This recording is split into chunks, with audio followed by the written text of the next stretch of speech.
Have you ever scattered wood ash across your garden because someone told you it was free fertilizer, only to end up with yellowing plants or disappointing harvests? One of the biggest mistakes I see is applying loose ash directly to the soil. It dissolves quickly after rain, creates nutrient hotspots, and can raise soil pH faster than many gardeners realize. There's a much smarter way to use it, and it starts with ordinary clay.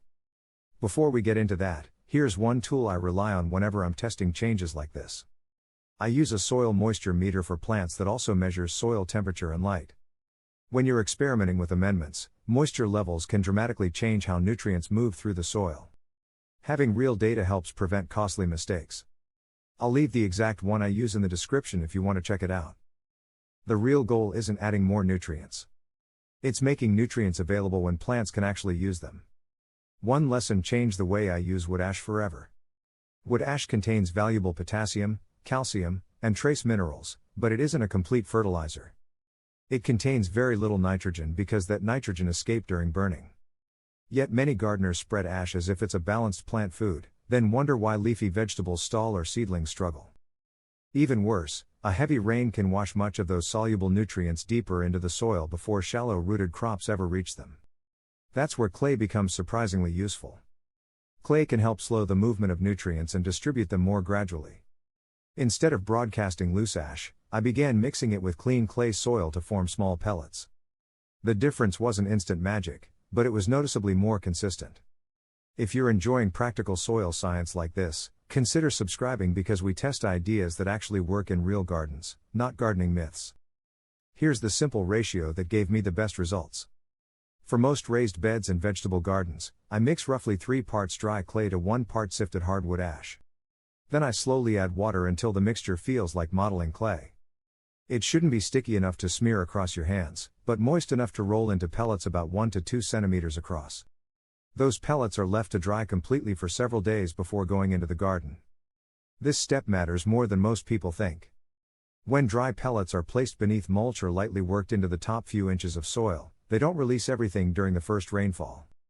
Instead, moisture gradually softens them, allowing minerals to disperse over time rather than all at once.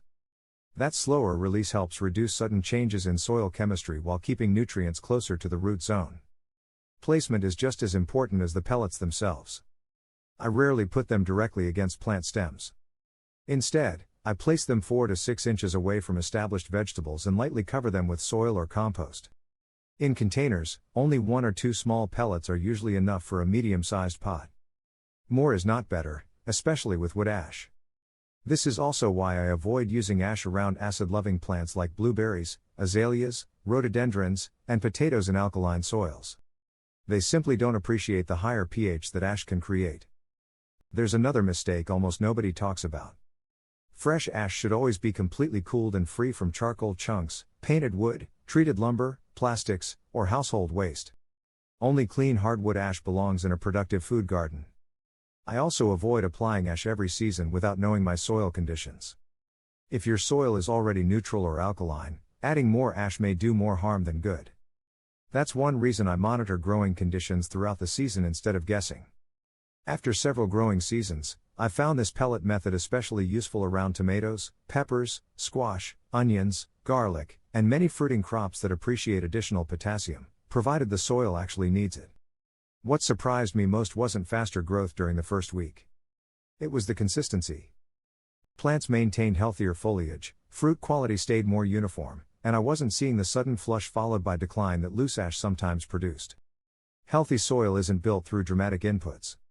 It's built by controlling how biology, water, and minerals interact over time. That's why I always tell gardeners to think less about adding fertilizer and more about managing nutrient movement. Wood ash isn't a miracle product. Clay isn't either. But together, used carefully and in the right soils, they can become a practical way to make better use of a free garden resource while reducing waste. The healthiest gardens usually aren't the ones with the most amendments. They're the ones where every amendment is applied with purpose. If you found this useful, subscribe to FarmLogic, share this video with another serious gardener, and keep learning the science behind healthier soil. When you understand how water, minerals, microbes, and roots work together, every season becomes more productive.